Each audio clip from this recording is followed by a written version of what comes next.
अभी recently finance bill 2023 Lok Sabha में पास हुआ और आपको बताना चाहूंगा बजट के अंदर जो अपडेट्स थी, काफी सारी अमेंडमेंट फाइनेंस बिल के अंदर आई हैं, जिसमें से एक इंपॉर्टेंट अमेंडमेंट जो आई है वो आई है न्यू टैक्स रिजीम के अंदर आपको एक एडिशनल बेनिफिट दे दिया गया है, जो कि बजट 2023 वाला जो फाइनेंस बिल था उसमें तो अनाउंस नहीं किया गया था, बट लोकसभा में जब वो प्रेजेंट हुआ तो उसको अनाउंस किया गया। और बहुत ही इंपॉर्टेंट अपडेट है न्यू टैक्स रिजीम अगर आप ऑप्ट करना चाहते हैं असेसमेंट ईयर 24 एंड 25 के लिए। हे गाइस, मैं हूं विवेक फ्रॉम फिनटेक्स प्रो, जहां पर हम बात करते हैं फाइनेंस एंड टैक्सेशन की। आज के सेशन में डिस्कस करने वाले हैं जो लोकसभा में फाइनेंस बिल 2023 पास हुआ, उसमें जो इंपॉर्टेंट अपडेट आई है एक न्यू टैक्स रिजीम रिलेटेड, उसको डिस्कस करेंगे। चलिए विदाउट एनी फर्दर डू सीधा स्क्रीन पर चलते हैं एंड स्टार्ट करते हैं आज के सेशन को। फाइनेंस बिल 2023 जब पेश हुआ लोकसभा के अंदर तो काफी सारे चेंजेस उसके अंदर आए। आप हमारा टेलीग्राम ग्रुप ज्वाइन कर सकते हैं, वहां पे मैंने पूरी लिस्ट ऑफ अमेंडमेंट शेयर की थी जो कि फाइनेंस बिल 2023 के अंदर पास हुए हैं लोकसभा के अंदर। और उसी में से एक इंपॉर्टेंट अपडेट था न्यू टैक्स रिजीम के अंदर अब आपको मार्जिनल रिलीफ दिया जाएगा। इनकम टैक्स के अंदर मार्जिनल रिलीफ कोई नया कंसेप्ट नहीं है और हमने अपने practical course in GST, ITR and TDS में मैंने डिटेल में समझाया हुआ है मार्जिनल रिलीफ क्या होता है, क्या इसका बेनिफिट है, क्यों ये दिया जाता है।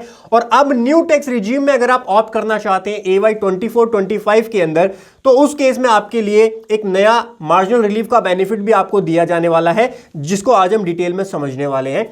सबसे पहले एक बार ब्रीफली समझ लेते हैं। एक बार पहले आपको एग्जांपल देके समझाता हूं कि जरूरत क्यों पड़ी मार्जिनल रिलीफ की और मार्जिनल रिलीफ क्या है। तो देखिए, बजट में अनाउंस किया था गवर्नमेंट ने कि अगर आप न्यू टैक्स रिजीम में जाते हैं तो 7 लाख तक आपको कोई भी टैक्स देने की जरूरत नहीं है। मतलब 7 लाख तक आपकी जो रिलीफ होता है उस रिलीफ की लिमिट को एक्सटेंड कर दिया गया, जिससे 7 लाख तक आपके ऊपर कोई भी टैक्स नहीं बनेगा। बट यहां पर प्रॉब्लम यह आ रही थी कि अगर आप 7 लाख से आपका कुछ भी ज्यादा होता है, 1 रुपया भी 7 लाख से ज्यादा अगर आप अर्न करते हैं तो आपके ऊपर काफी ज्यादा टैक्सेस लग जाते हैं। सर ऐसा तो अभी भी होता है, ओल्ड टैक्स रिजीम में भी ऐसा होता है। 5 लाख से ज्यादा की इनकम आपकी जाती है, 5 लाख 1 रुपए भी हो जाती है तो आपके ऊपर सीधा 12,500 का टैक्स बनता है, प्लस सेस आपको लगाना होता है उसके ऊपर।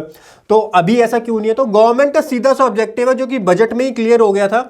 गवर्नमेंट जो है चाहती है कि जो न्यू टैक्स रिजीम है आप उसको ऑप्ट करें और उसको और ज्यादा अट्रैक्टिव बनाने के लिए एक नया बेनिफिट आपको दे दिया गया है। मार्जिनल रिलीफ दिया जाएगा अब आपको न्यू टैक्स रिजीम के अंदर। एक छोटा सा एग्जांपल आपको देता हूं, क्विकली आपको समझ में आ जाएगा कि क्या कंसेप्ट है, क्यों गवर्नमेंट ने मार्जिनल रिलीफ दिया है। सो फॉर एग्जांपल अगर हम लेके चले, अगर आपकी टैक्सेबल इनकम, और जो भी मैं बात कर रहा हूं, जो भी एग्जांपल दे रहा हूं, ये हमारा एप्लीकेबल होने वाला है असेसमेंट ईयर 24 एंड 25 से, क्योंकि बजट जो फाइनेंस बिल 23 है वो इस असेसमेंट ईयर के लिए एप्लीकेबल होगा। इस चीज का ध्यान रखिएगा। सो टैक्सेबल इनकम अगर हम बात करें तो टैक्सेबल इनकम मैं आपके साथ 4 केस डिस्कस करने वाला हूं। Case number 1, 2, 3 and 4। अगर टैक्सेबल इनकम मेरी 7 लाख की होती है, 7 लाख की अगर मेरी टैक्सेबल इनकम है, तो मेरा जो टैक्स बनेगा आफ्टर कंसिडरिंग द रिलीफ, जो 87A का रिलीफ है 25,000 का, उसको कंसिडर करके, तो 7 लाख, फिर 7 लाख 10,000 एंड 7 लाख 20,000, इसके बाद 7 लाख 29,000 कर लेते हैं एंड देन 7 लाख 30,000 कर लेते हैं। परफेक्ट। तो ये 4 केस आपको डिस्कस करता हूं, समझ में आ जाएगा क्या बेनिफिट दिया गया है इस जो अभी अभी अमेंडमेंट आई है। तो 7 लाख पे हमारा कोई भी टैक्स नहीं बनेगा, तो ये टैक्सेबल इनकम है आपकी, ये टैक्सेबल इनकम है। और इसके ऊपर अगर आप टोटल टैक्स निकालेंगे, टोटल टैक्स की जब मैं बात कर रहा हूं तो इसके अंदर आपका टैक्स भी इंक्लूड है, प्लस इसके ऊपर जो सेस लगता है वो भी इंक्लूड है।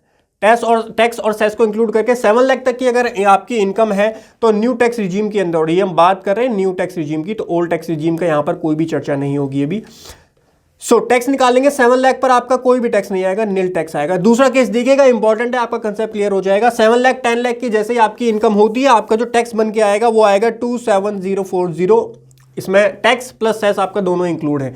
अब एक चीज को ध्यान से नोट कीजिएगा, इनकम आपकी इंक्रीज हुई है कितने से? ओनली 10,000 से आपकी इनकम इंक्रीज हुई है और आपका टैक्स इंक्रीज हो गया है 27040 से। सिंपली बताऊं, मार्जिनल रिलीफ, मार्जिन का मतलब क्या होता है कि 1 रुपया अर्न करने के लिए कितना आपको टैक्स देना पड़ेगा। 10,000 रुपए आपने अर्न किए, 10,000 rupees you have earned and how much you have paid. 10,000 की वजह से आपको 27,040 रुपए का टैक्स एक्स्ट्रा पे करना पड़ रहा है। भाई ऐसी इनकम से अच्छा तो मैं पैसा ही ना कमाऊं। बोलो सही बात है या नहीं है? तो सर ये दिक्कत पहले नहीं थी क्या? पहले भी ये दिक्कत थी। अगर ओल्ड टैक्स रिजीम देखोगे वहां पर भी ये दिक्कत थी। देखो गवर्नमेंट का सीधा सा ऑब्जेक्टिव है, आपका कभी कोई कंपटीशन जो होता है ना वो एक अच्छी चीज होती है अगर आप उसको पॉजिटिव वे में देखेंगे। तो गवर्नमेंट ने किया क्या यहाँ पे ना, सिंपल सा कंसेप्ट अप्लाई किया, कभी भी अपने कंपटीटर को नीचा करने की कोशिश कभी मत करो, हमेशा अपने आप को बेहतर करने की कोशिश करो। गवर्नमेंट ने वही किया, न्यू टैक्स रिजीम के अंदर इतने बेनिफिट्स दे दिए आपको, इतने भर भर के एडवांटेजेस दे दिए कि आपको सोचने की जरूरत ही नहीं है कि मैं पुराने में जाऊं नए में जाऊं। और बताओ आज तक कभी भी गवर्नमेंट ने, पहले भी ये था 5 लाख से, अगर आपकी इनकम 5 लाख से ज्यादा है, 5,10,000 रुपए, वहां पर आप टैक्स निकालोगे तो टैक्स ज्यादा आता है और इनकम आपकी कम इंक्रीज होती है। लेकिन गवर्नमेंट ने कभी भी बात नहीं की वहां पर मार्जिनल रिलीफ की। मार्जिनल रिलीफ की बात की जाती है, एक स्पेशल केसेस होता है जो कि मैंने कोर्स में कवर किया हुआ है, जब एक स्पेसिफिक लिमिट से ज्यादा इनकम होती है वहां पे गवर्नमेंट मार्जिनल रिलीफ देती है। बट ये स्मॉल केसेस में मार्जिनल रिलीफ का कोई कंसेप्ट नहीं था अभी तक, लेकिन न्यू टैक्स रिजीम में गवर्नमेंट यहां पर लेकर के आई। तो कभी भी अपने कंपटीटर को नीचा दिखाने की जरूरत नहीं है, हमेशा अपने आप को बेहतर करने की कोशिश करो। गवर्नमेंट ने वही किया, हमेशा सक्सेसफुल रहोगे। नाउ अब यहां पे गवर्नमेंट ने बोला कि भाई खैर ये तो अब आपको कंसेप्ट समझ में आ गया होगा, दिक्कत क्या है कि भाई 10,000 से इनकम बढ़ रही है और आपका टैक्स बढ़ रहा है 27,000 से, तो यहां पे आपको मार्जिनल रिलीफ दे दिया जाएगा। अब मार्जिनल रिलीफ कितना दे दिया जाएगा, सिंपल कंसेप्ट है, जितनी आपकी इनकम बढ़ी बस उतना ही टैक्स आपको देना है यहां पर, और बाकी जो है वो आपको मार्जिनल रिलीफ दे दिया जाएगा। तो सिंपल कंसेप्ट, इसकी कैलकुलेशन बहुत सिंपल होती है। देखो लोग इसको टेक्निकल फॉर्मूला लगाते हैं, ये लगाते हैं वो लगाते हैं, लगाने की जरूरत नहीं होती है। मार्जिनल रिलीफ अगर आप कंप्यूट करेंगे यहां पर तो कितना मार्जिनल रिलीफ आपका आएगा, तो गवर्नमेंट ने कहा भाई ठीक है 10,000 से इनकम बढ़ रही है, 10,000 ही आप टैक्स दे दो, उससे ज्यादा तो खैर पॉइंट ही नहीं बनता। तो इसीलिए यहां पर मार्जिनल रिलीफ बन जाएगा आपका 17,040 का मार्जिनल रिलीफ बनता है आपका, और आपका जो टैक्स आपको पे करना पड़ेगा 10,000 पे करना पड़ेगा। अब बात बराबरी पे आ गई, भाई ये तो लॉजिकल लग रहा है ना, 10,000 इनकम बढ़ी 10,000 का टैक्स बन गया, ठीक है। तो this is the concept of marginal relief जो कि इंट्रोड्यूस किया गया अभी लोकसभा के अंदर, इसको इंट्रोड्यूस कर दिया गया है, वो भी खाली न्यू टैक्स रिजीम के अंदर। ओल्ड टैक्स रिजीम में इसको अभी भी नहीं डाला गया है। ओल्ड टैक्स मैं आपको बता तो रहा हूं, गवर्नमेंट ने न्यू टैक्स रिजीम ऐसी बना दिया, पुराने में आपको सोचना ही नहीं है जाने के लिए। दूसरा केस देखिए, 7 लाख से लेकर 7,29,000 तक अगर आपकी इनकम जो है इसके बीच में फॉल करती है तभी आपके लिए मतलब वो बेनिफिशियल है, अदरवाइज मार्जिनल रिलीफ का कोई बेनिफिट बनता नहीं है। 7,29,000 का अगर मैं एग्जांपल लूं तो यहां पे आपका जो टैक्स बनेगा 729 पे, सो टोटल टैक्स आपका बनेगा यहां पर 29,060 रुपीज का आपका यहां पर टोटल टैक्स बनेगा। बट कंसेप्ट फिर से आपका वही सेम आ जाएगा, आपकी इनकम यहां पे बढ़ रही है ओनली 29,000 से, भाई 7 लाख पर आपका नील टैक्स था, 29,000 आपकी इनकम बढ़ी और आपका टैक्स बढ़ गया 29,060, यानी टैक्स आपका ज्यादा बढ़ रहा है as compared to your income. तो भाई ऐसी इनकम कमाने का क्या ही मतलब है जिससे ज्यादा आपको टैक्स देना पड़े। यहां पर आपको मिल जाएगा मार्जिनल रिलीफ, आपको मिल जाएगा, और आपको कितना यहां पर मार्जिनल रिलीफ मिलेगा, 60 रुपीज का मिलेगा ऑब्वियसली, मतलब 29,000 अर्न किया तो 29,000 आप यहां पर क्या दीजिए, दे दीजिए, 29,000 का टैक्स आप दीजिए, उससे ज्यादा का टैक्स मत दीजिए। This is the concept of marginal relief. और यहीं पर अगर आप 7,30,000 पे इसकी कैलकुलेशन करेंगे तो ये चीज अब नॉर्मल सिनेरियो बन जाएगी, यहां पर मार्जिनल रिलीफ नहीं बनेगा, क्योंकि यहां पर 7,30,000 पे आपका जो टैक्स बनेगा वो 29,120 आपका टैक्स बनेगा। ना आपने इनकम अर्न किया 30,000 रुपीज एंड आपको टैक्स देना पड़ रहा है ओनली 29,120 का, तो आपको यहां पर कोई भी मार्जिनल रिलीफ नहीं मिलेगा और 29,120 आपको यहां पर पे करना पड़ेगा। यानी कंसेप्ट बहुत सिंपल है मार्जिनल रिलीफ का कंसेप्ट। वैसे मैंने कोर्स के अंदर, हमारा जो practical course in GST ITR and TDS है, इसको और भी अच्छे एग्जाम्पल से समझाया है आपके साथ, और अलग अलग एंटिटीज पर किस तरीके से लगता है, क्या मार्जिनल रिलीफ के रेट होते हैं, बेसिकली सरचार्ज जब लगता है तो सरचार्ज के केस में मार्जिनल रिलीफ का कंसेप्ट हमारा आता है। लेकिन यहां पर आपका न्यू टैक्स रिजीम के अंदर ये बेनिफिट आपको दे दिया गया है, अगर आपकी इनकम 7 लाख से लेकर के 7,29,000 तक है तो आपको मार्जिनल रिलीफ मिलेगा। पढ़ लेते हैं क्या चेंज आया था, कंसेप्ट आपको समझ में आ गया होगा, what is the concept of marginal relief और क्यों गवर्नमेंट इसको लेकर के आई। पढ़िएगा ध्यान से। It has been proposed to provide marginal relief for taxpayer adopting new tax regime and having income exceeding 7 lakh rupees. As per the Finance Bill 2023, it was proposed that there would no requirement to pay tax under the new tax regime in case the income does not exceed 7 lakh rupees तक कोई income नहीं लगेगी, because आपकी 87A की rebate को जो है इन्होंने इंक्रीज कर दिया है।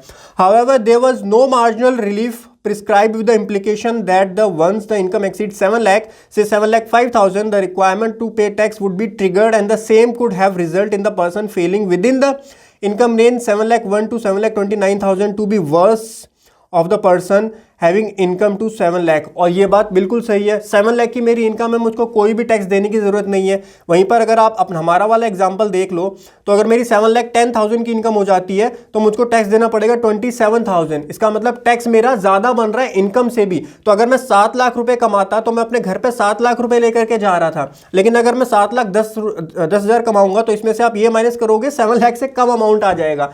तो इसीलिए बोल रहे हैं कि ये सिचुएशन, और ये ऐसा नहीं है कि कोई नई सिचुएशन है। अगर ओल्ड टैक्स रिजीम देखोगे वहां पर भी ये सिनेरियो बनता है, 5 लाख से ज्यादा का अगर आपकी इनकम हो जाती है तो मार्जिनल रिलीफ नहीं मिलता है, आपको टैक्स रिलीफ नहीं मिलता है 87A वाला, और उस सिचुएशन में भी ये सिनेरियो बनता है। बट वहां पर गवर्नमेंट का कोई ध्यान नहीं है, न्यू टैक्स रिजीम को गवर्नमेंट को अट्रैक्टिव बनाना है, तो एक और एक्स्ट्रा एडवांटेज आपको यहां पर दे दिएगा, और इंपॉर्टेंट एडवांटेज है, ध्यान रखिएगा इस चीज का। Now to remove the anomaly, marginal relief has now been proposed to be prescribed, which would mean that the tax payable shall not exceed the income exceeding 7 lakh rupees. This would bring such individual falling within the income range of 7 lakh 1 से लेकर 7,29,000, जो यही मैंने आपको example के अंदर 729 तक का दिखा भी दिया, at par with the person having income of 7 lakh rupees. तो ये एक्स्ट्रा मार्जिनल रिलीफ आपको दे दिया गया है इनकम टैक्स के अंदर, और बहुत ही इंपॉर्टेंट था ये वाली अमेंडमेंट। इसके अलावा भी काफी अमेंडमेंट आई है। ये पूरा जो अमेंडमेंट का चार्ट है, देखिए किस तरीके से पूरा प्रोसेस काम होता है। बजट सबसे पहले प्रेजेंट किया जाता है, फिर लोकसभा में वो पास होता है, लोकसभा में पास हो चुका है, राज्यसभा में भी पास, लोकसभा राज्यसभा में ऑलमोस्ट 100% मतलब सेम ही रहता है, वहां पे चेंज नहीं होता। और प्रेसिडेंट फिर उसके बाद साइन करता है, वो भी सेम रहता है, तो प्रेसिडेंट भी चेंज नहीं करते। जो भी चेंजेस होने होते हैं वैसे बजट में भी और लोकसभा में भी ज्यादा चेंजेस नहीं होते, बट कभी कभी ज्यादा चेंजेस। इस बार देखिए, आप देखेंगे तो टोटल 7 चेंजेस, 8 चेंजेस, 9, अरे भाई कितने हैं, 8 चेंजेस हैं टोटल 8 चेंजेस आपको दिए गए हैं, जो कि बजट में प्रपोज नहीं थे, लेकिन लोकसभा में जब वो प्रेजेंट हुआ तो वहां पर वो चेंजेस किए गए। तो और बाकी इसको अगर आपको डिटेल में सीखना है किस तरीके से पूरा प्रोसेस काम करता है, इनकम टैक्स के सारे प्रोविजंस आपको समझने हैं, कैसे इनकम टैक्स कहां पर रेट डिफाइन होते हैं, सारी चीजें मैंने डिटेल में डिस्कस की हुई है हमारे practical course in GST, ITR and TDS में। अगर आप इंटरेस्टेड है सीखने में, नीचे डिस्क्रिप्शन में आपको उसका लिंक मिल जाएगा, जरूर चेक कीजिएगा अगर आप इंटरेस्टेड है। और आशा करता हूं आपको ये कंसेप्ट समझ में आया होगा, क्या चेंज आया है न्यू टैक्स रिजीम के अंदर। Thank you so much guys for joining today session. Have a great time, हंसते रहिए, मुस्कुराते रहिए, बाय बाय, टेक केयर। कोई भी क्वेरी या डाउट अभी भी आपका रह जाता है तो कमेंट सेक्शन में आप पूछ सकते हैं। चैनल जरूर सब्सक्राइब कीजिए इसी तरीके की इन्फॉर्मेटिव फाइनेंस और टैक्सेशन की अपडेट्स के लिए। Thank you so much guys for joining today session. हंसते रहिए, मुस्कुराते रहिए, बाय बाय, टेक केयर।